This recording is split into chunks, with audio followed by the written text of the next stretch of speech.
am so excited to be interviewing Remmi Smith today while I'm in Tulsa, Oklahoma. And this is where I grew up. And we never had any teenagers, believe me, that were entrepreneurs.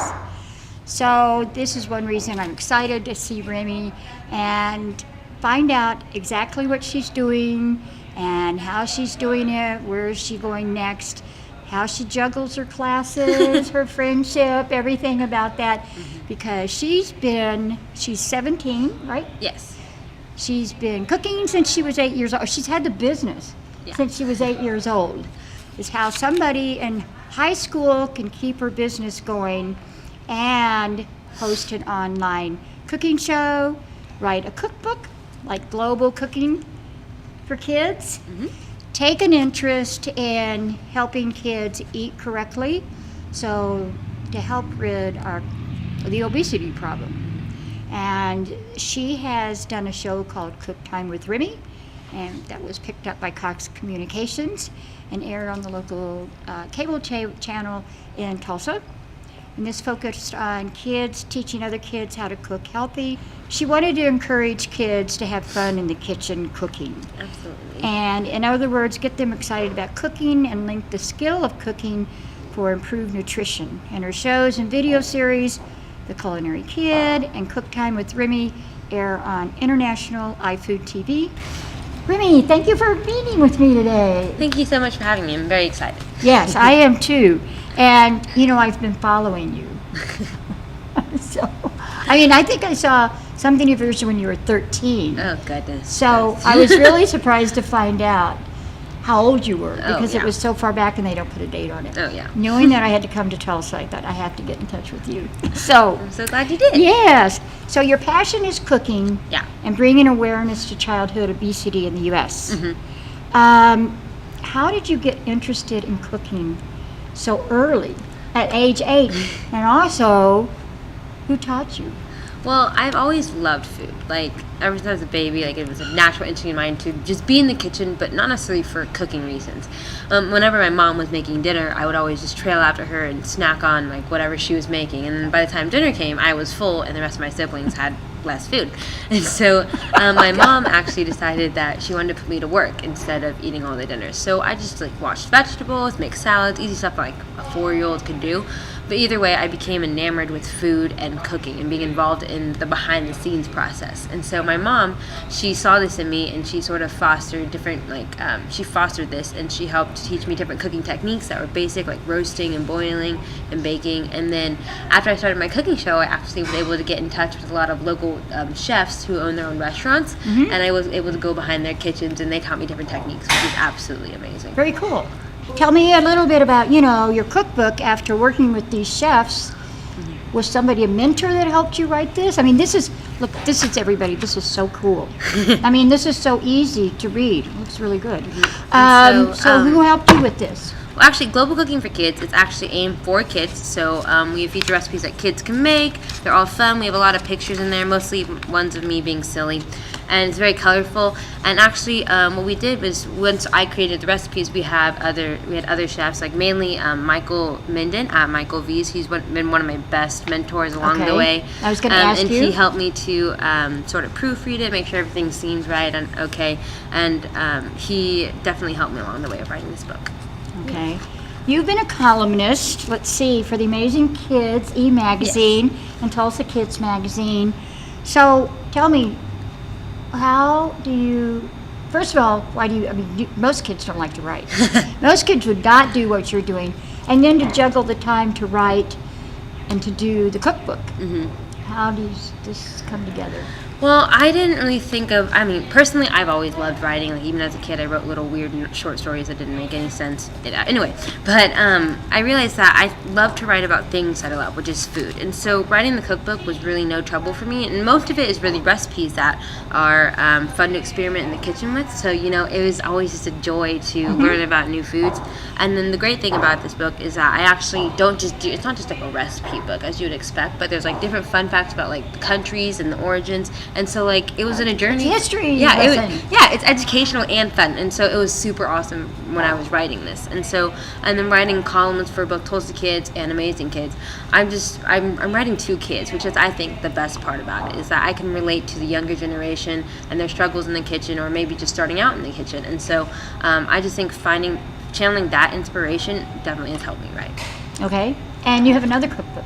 Yes, I have another cookbook coming out in December. It's called Yes. The Healthy Teen Cookbook. And so that one is like the global cooking for kids, but I think it's more complex, but in a better way. So we have about 80 recipes in that one. And we cover, I think, about like 56 countries. And so it's like, I would say it's a lot like this one, but I think it really just focuses on the different techniques and cuisines of each country more specifically. Right. And it really, really wants kids to get in the kitchen. So we entice them with so many different flavors and so many different cuisines that they have so many options to learn about food and cooking. That's wonderful. And you've worked with executive chefs in 500 school districts. Yes. And representing 3.5 million students. And your recipe's been served over 4,000 cafeterias. Yes. So have you traveled? Do they do Oh, yeah. videos? Yeah. How does that work? So actually, I began my relationship with Sodexo just as a judge for one of their Future Chefs competitions, which is basically where they get kids to they give kids a category like breakfast, lunch, or dinner, and then they tell them to make something, and they highlight healthy ingredients and really inventive recipes. And so I thought it was totally up my alley. And so from there, our partnership bloomed, and so then I became the student ambassador for health and nutrition. And so what I've done is that I've been able to go to schools all around the country and talk to kids about healthy eating and foods that they like. So it helps not only me grow as like Right. a chef, but also help me grow as an advocate for healthy eating. And you're so close I enough think to their that's- age. Yeah, They're going to pay yeah, attention to you. Yeah, so it's so fun just to talk to kids, especially. And then working with the chefs, though, it showed me a lot of more technical side of the business, which is experience that I have. Like, it's amazing. I will never forget it. So you've been doing all of this, and you've been running the business, going to high school, and it's a very tough high school. I know it is. It's a very tough high school, and how you learn to pitch. Yeah. Because that's a whole different story to do that. I know adults that take classes. They take coaching for it. So when you were pitching, and with over 70 adults for Inc. magazine and the business pitch contest for Cox, where did you learn? Well, I actually learned just from a lot of practice. You know, I practice 10 times a day, just trying to get out the kinks. And, you know, even whenever you practice so many times, it's different from actually doing the real thing. And so I think I had the comfortability of knowing what I was saying, being confident in my product and knowing all about it definitely helped. And that's one of the great things about being an entrepreneur, is that you get so many opportunities to talk about your product and work with so many people to Right. sort of refine it. And so that's one of the things I love about being an entrepreneur, is sort of having that control and proving myself in that ability. And then I think other than that, it's really, I naturally just have loved talking to people. And so I'm a talker. I get in trouble in class a little bit, but it's not that much. And so I think just that natural ability to go out and talk to people, whether it's about my business, whether it's about my life, I think has definitely helped. So in competing against those adults, how were you treated? That's another thing. It was actually really interesting because I didn't actually sort of meet my competition until the day of like the actual competition. Like I knew the names of the people, but I hadn't actually met them. And so it's just interesting to see their reactions to me. Like I feel like they all treated me like in sort of a respectful manner as they could, but at the same time they knew that I was a high schooler, so they sort of thought they already had an edge on me. I think that definitely played a little bit. Like it sort of gave me more of like a I think incentive to want to win, is so I could sort of prove everyone wrong. But I was actually, after the competition, after I won, they were definitely, I think they had eyes open a little bit more. So with them treating you afterwards. Yeah. So after I won the competition, they sort of treated me in a different light. I think they had a little bit of more respect for me than they had before. And I just thought that was really interesting. But of course, I was honored to be even within that group of people, because they're all very successful people within their own right. And so I was like, we were both sort of amazed at each other, is how I would explain it. you've developed a salad dressing. Yes, so it's actually, as you can see, it's a dry spice packet, Right. which is something you may not expect. And so what we like to promote is that it actually provides a fresher taste than it does from a bottle. And also from this, you can literally see everything that goes into it. And so we use almost all organic ingredients. We make it ourselves, so we have that quality control. And you can now purchase it on Walmart.com, which is definitely a bonus for us. And we have it at Research and at Whole Foods. So it's actually been really successful. What made you think about this? So it's actually the spices were itself one of my grandmother's old recipes, because my family, they have a recipe book of all of my different family members' recipes, and so one of them was my grandma's salad dressing. And so I looked at it, I was like, that sounds really good. However, I had to make a little bit of tweaks of it because it wasn't the healthiest. So I made a little bit measurement changes here and there, but I think it still has a quality taste. Yeah. So, what do your friends think about this? You know, when you're getting all this publicity, you travel. How do you balance this and your friends and anything going along with school? And first, let's talk about your friends. It's definitely, I think, a little bit of a challenge, but my friends are super supportive of my business, and it's so funny because I've missed school so much for like talking and speaking and stuff that whenever I'm gone, they don't really even question it. They're like, she's probably talking somewhere or doing this or that, and it's just, I think, really funny because like when I'm at school, like I'm still treated as if like I'm a normal person, and I That's think great. I mean I love that, yeah, because it sort of grounds me in a way, but also it's just hilarious. My friends ask me like if I can make them dinner one day or if I can just bring them lunch, and it's just funny. Can you teach them? Yeah, that's the real thing. I was like, I can show you how to make it, but from then on you gotta do that. And That's like, great. I'm like, yeah. Oh, they don't want to do it?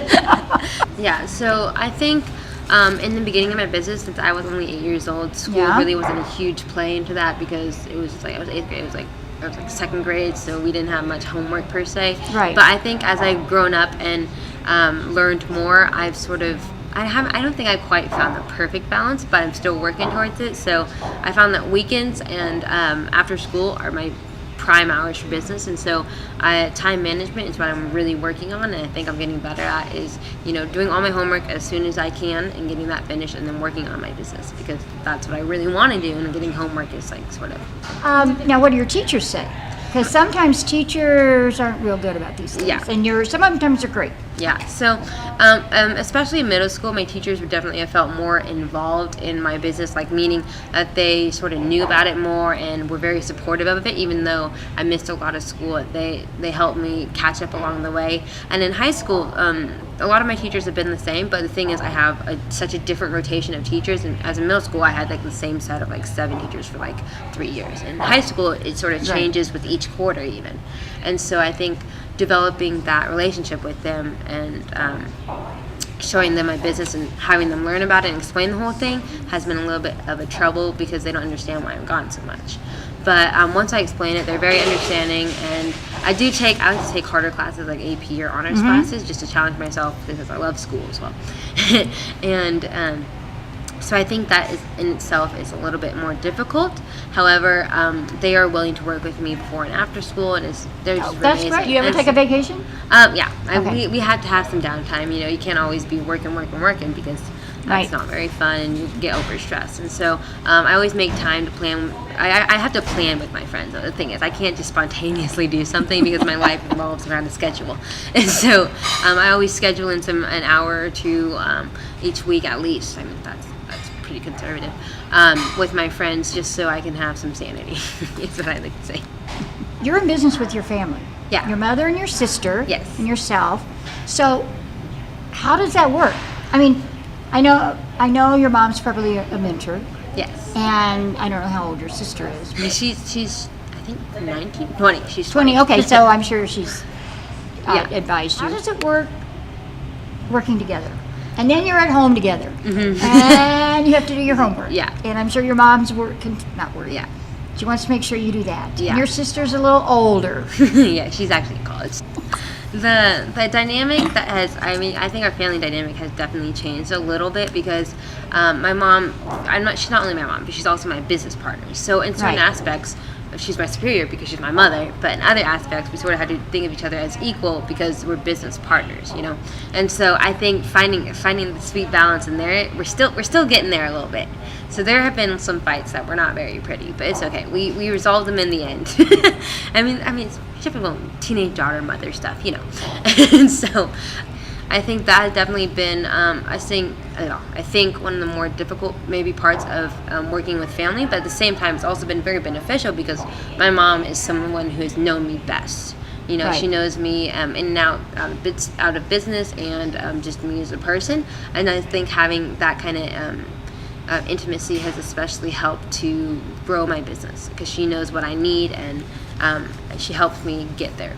So what does your sister do? My sister, I feel like she's more like the idea machine. So yeah, so she's very creative in her own right. And I'm okay. I think I'm creative, but not like super creative. Like I think I'm more of like a wacky creative. She's like an innovative creative. Okay. And so she helps us to develop the ideas, or maybe we run stuff by her, and she helps us develop the kinks and things that we ask for. Who helps us to streamline a process or make it easier. And so that's how I think for us.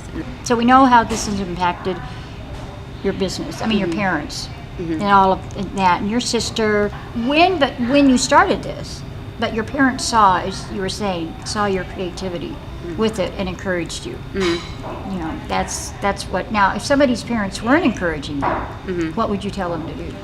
I mean, I've definitely worked with someone who has actually in one of my entrepreneurial groups called Independent Youth. We have a teen entrepreneur network, and one of the kids, he founded a company, and his parents weren't initially supportive because it's actually a nonprofit. So I mean, he wanted to do good in the world, but you know, people have to make money. So his advice, he's told so many people, was that even if you felt that deterrence from a family member, you just go out there and work. So what he did was he actually found a mentor in someone who had a business similar to his or had been in that industry. And so I think definitely developing your communication skills. Like he found a mentor. Yeah. Someone to work with. Mentors are extremely important because they have that experience that you need. They have they can even get you connections, especially in that business that you're seeking. And so I think definitely trying to find someone.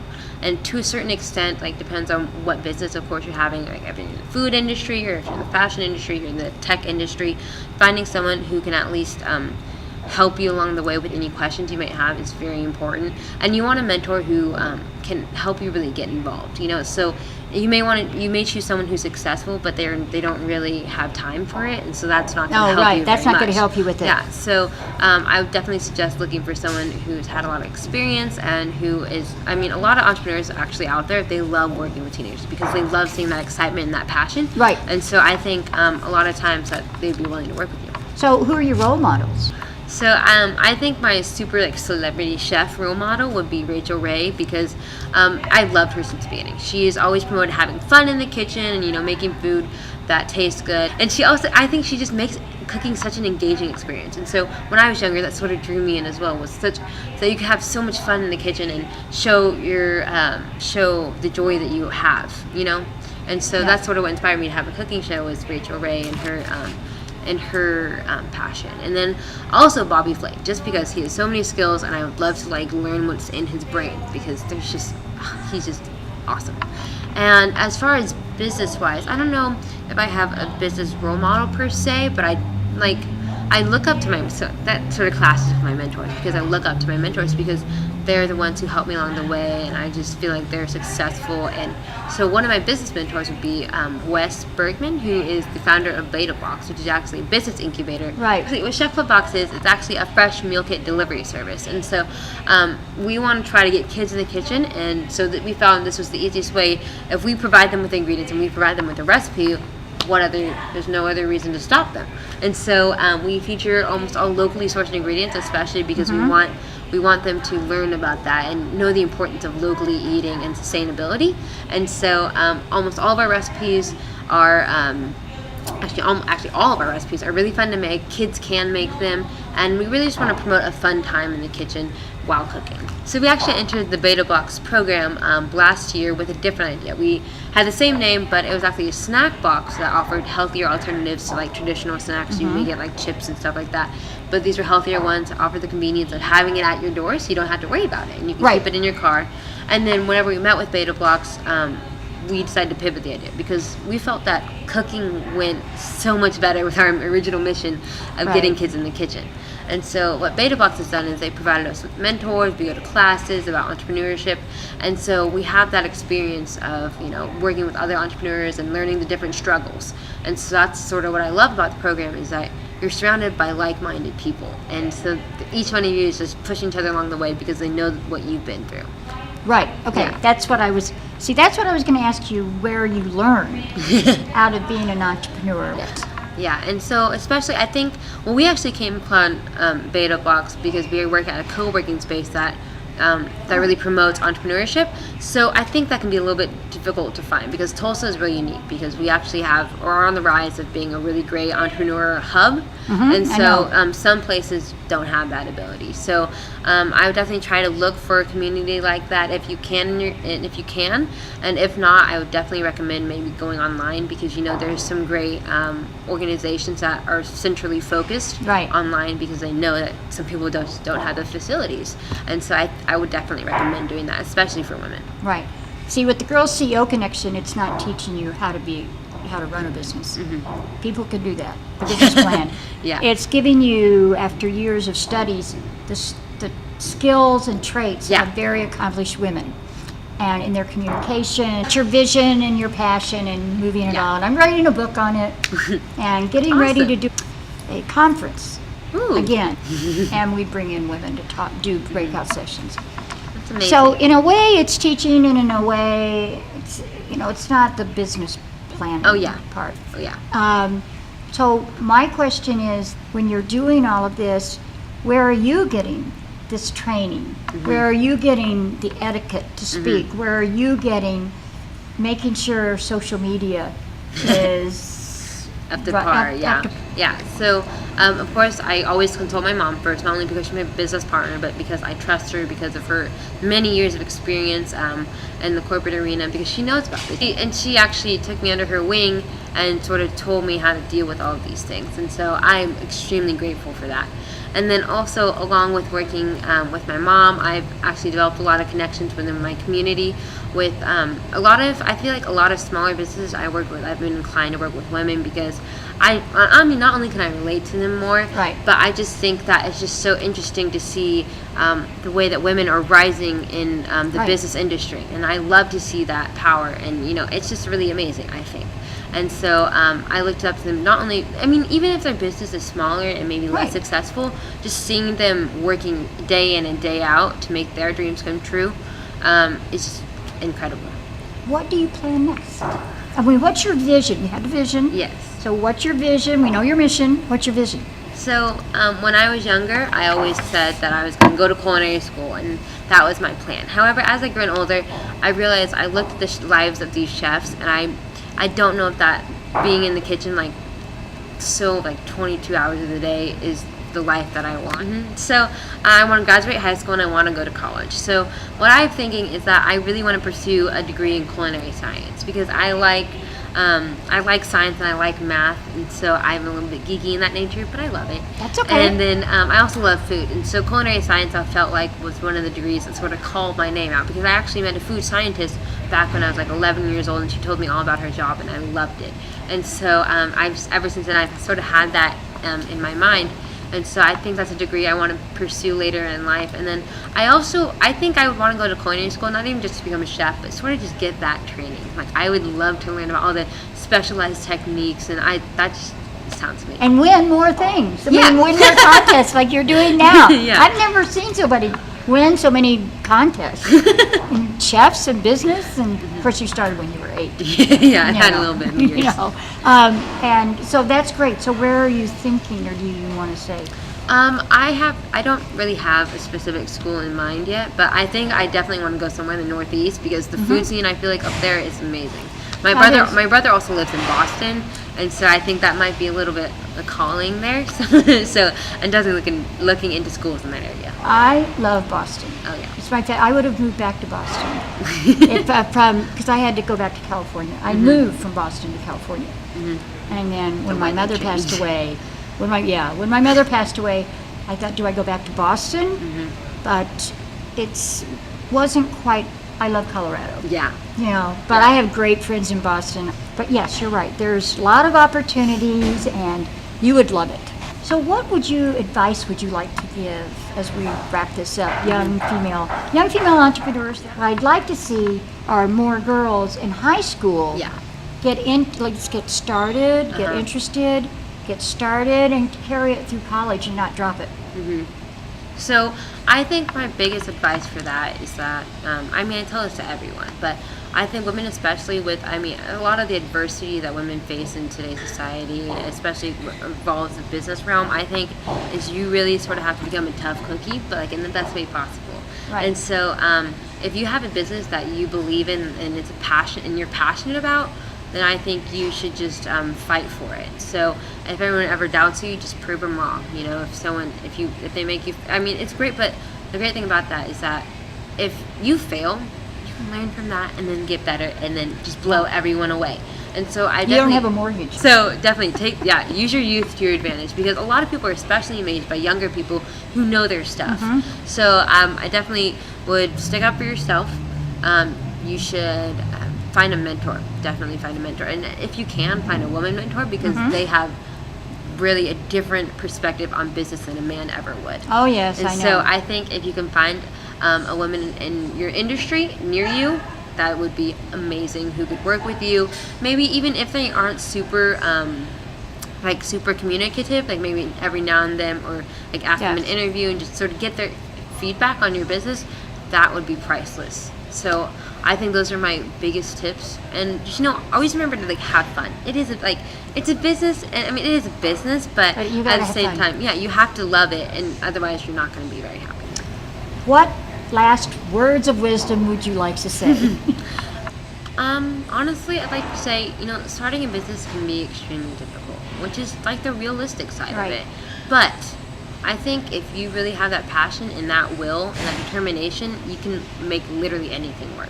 And so I think you should just go after your dreams, because there's going to be people who are going to try to stop you along the way, but you can just push them out of the way and get to the top. That's great. I like that.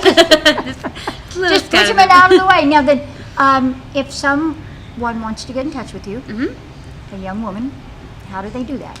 Definitely use Facebook. Okay. I am very active on Facebook and all social media. So Facebook, Instagram, Twitter, Cook Time with Remmi. And I don't know if you can see it, but if you spell my name right, it's Remmi. Okay. So if you can spell my name right, you should be able to get to me.